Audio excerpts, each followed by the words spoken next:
everybody. It's Carnivore B back at you again with my wife, Delilah. Hey. How's everyone been? Okay, we're going to give a brief update on her lion diet experience. So, hon, how have your energy levels been? Pretty good. Actually, my energy's been amazing, especially considering that I've been swamped, as you know, with stuff with the business because we had some staffing changes, so I've been working a lot more. And in spite of that, my energy's actually been really good. But when I go to sleep, when my head hits that pillow, as you know, I am out. But yeah, it's been good. Yeah, that's true. Oh, excuse me. Okay, now how about weight loss? That has actually surprised me in a good way because normally, we don't focus on weight loss on Carnivore because we're more into the overall healing and body comp, and we know the weight loss will come when it comes, and it has, and it's been great. But I'm down 8 pounds since last week. 8 pounds? 8 pounds, yep. Oh my goodness. Yep, I am at 212. I'm gonna have to look for you in a minute. Where is she? I'm down from 220. So you just announced that. Huh? Yeah, oh, okay. yeah. Well, right. because there are people who they may not know, and I think it is important for people to know my actual weight number so that they can be encouraged if they're in that same range or have some of the same goals. So yeah, I'm being very transparent right now, which is very hard for me. Because I hadn't even shared with you my weight until we started doing this stuff. So, and with the lion diet, the goal was weight loss for the purpose of my knee, so that I can continue on the path of healing the cartilage, the meniscus, and hopefully avoid having to have the knee surgery that we had scheduled and that I canceled. Okay. So tell us a little bit more about the knee. How's it feeling? How are things going with that? Yeah, it's been tough only because I've been on my feet so much in the last several days. So any of the discomfort or pain that I've had, it's been more a function of I've just been on my feet round the clock. But again, my range of motion is still better than it was before I started the lifestyle medicine, if you will. As far as the exercises, lion diet, using a cane when it's flared up, those sorts of things. So actually, it's pretty good, all things considered. Okay. So yeah, I'm still doing better than what I was before. Okay. Yeah. Okay. Well, just from the short time that you've been on the lion diet, I've noticed, like I always say, you think I'm playing a lot, but just contouring the body, contouring, and just looking different and more affectionately known as Slimmy Hoffa. So, it's just we just putting everything out there today, huh? His nickname for me as I've been losing weight is Slimmy Hoffa.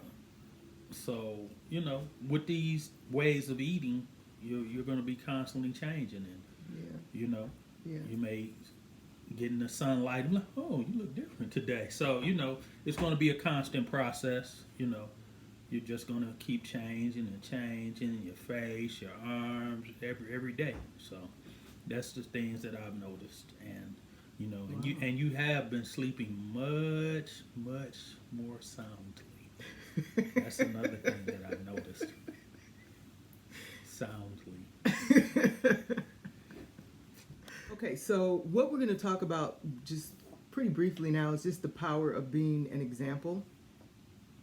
We have a friend of mine, she and her husband have just recently gone carnivore, and a big part of that she shared with me is the example that I was for her, and her just seeing the dramatic difference. And then one of the other things that she talked about is just even more so than the dramatic difference in how I look is how I sound. Like my energy, my overall sense of peace and well-being. Because as we've shared, there's been some things that I've had to deal with, or that we've had to deal with outside of our marriage, but that, were some tough things circumstantially, and it was tough. It was very tough for me. And so she's observed my progress and just how I respond to stress and how I respond to, all of the stuff in life that we all go through. And she's just been really, I think that was what she shared with me that really got her even more, was just how I am as a person since being carnivore. So I thought that was huge. And the cool thing is she and her husband, we're going to be interviewing them at some point in the near future.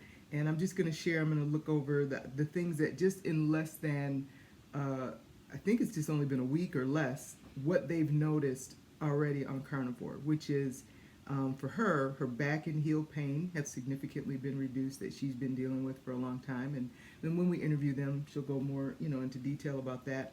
And then for him, just that his snoring is already significantly reduced, and he's already noticed weight loss just in less than a week.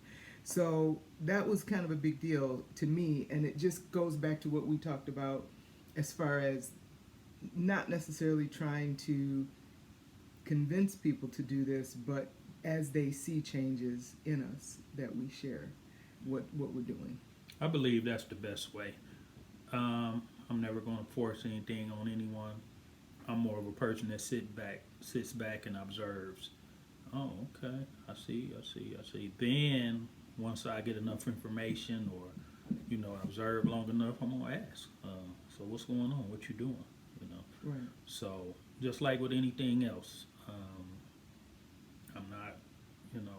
If you force something on somebody, they're most likely going to rebel against it and not take it. So or it becomes about you, right? Instead of, because there is a situation where I know of someone who, out of care and concern, I did share a lot about what we were doing, and I think that it's really more about they have to decide that it is their choice when they are ready, because otherwise it can become more about, well, I'm trying to do what this person is doing versus it being I'm doing this for myself. And I think this also goes back to why a person's why. Like, why are they doing it? It has to be big enough that it keeps them on track, at least long enough for them to start to feel the benefits of whatever dietary change they're making, whether it's carnivore, keto, whatever, low carb in general. I think people's why and their motivation has to be from within, first and foremost, for themselves, and for wanting to be well and to be better, versus me trying to impose it upon someone else. So in that instance, I just pulled back because I realized that it has to be their journey. I always realized that, but I was just trying to be supportive. But I realized that people have to get it when they're ready to get it, and hopefully they'll get it in time. Well, can I be totally honest with you? Yeah. Some people are never going to be ready, so that's just something we have to live with. It's not for everyone, and everyone's this is your own thing. You have to jump in when you're ready. Can't force you. And some people are never going to be ready. We just have to be okay with that. So yeah, that's a tough nugget to swallow, but you're right. You're right. That's a good point. I just want to make a couple quick comments as we wrap up here, because we talked about me, but I think it's also equally important that we talk about what I'm noticing in your transformation, which is significant body composition changes, as far as like his upper body, just like almost like shoulders getting more broad, his stomach completely going down. Do you want to tell the story? No. You go ahead. Have at it. Have at it. So we were watching TV and we were on the couch, and I wanted to rest my head on, I was going to lay down and rest my head. And in the past, I would rest my head on his stomach, and it was gone. And I was like, what? I don't have any place to rest my... Wow. That's deep. That's deep. Man. So it was funny. We laughed about that because It was like my head just slid down. There was nowhere to rest my head, so it was kind of funny. Wow. So that's where you just get a pillow, right? Just call me the human pillow. Well, not now. So yeah, his transformation's been pretty amazing as well. And like I said in a previous episode, I just think there's changes within him from the inside out in terms of his patience with me and just how we interact with one another. It was already really good, but it's even better. So, Carnivore has been good to us. And so yeah, we're excited about that. And so I did make a decision that I am going to do the Lion Diet for 90 days.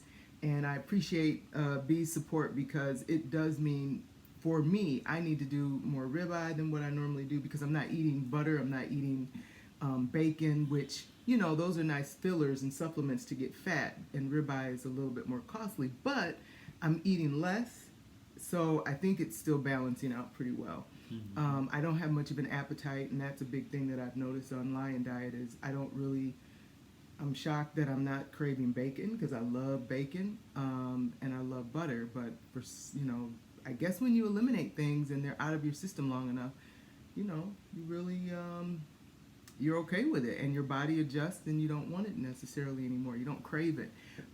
So if you want to hear more about the Lion Diet journey in more detail and the ongoing weight loss, we are putting up videos on our YouTube page, Mr. and Mrs Carnivore. And then, of course, you can weekly check in on us here on Ada's channel, Black Carnivore, as well. So, and as always, we appreciate her hosting us here on her channel, and we're having a good time with that. So we appreciate it. Thank you for all of the continued comments and support. We greatly appreciate it. And please continue to share your carnivore successes, because when people read the comments, it's encouraging to them. So we appreciate that too. So. And it's a couple of points I want to make. I've never seen a lion eat a pack of bacon, so that's one good thing. And also, on our way out, I would like to say, as always, if you don't take charge of your health, someone else will be given that task. Take it one day at a time, y'all.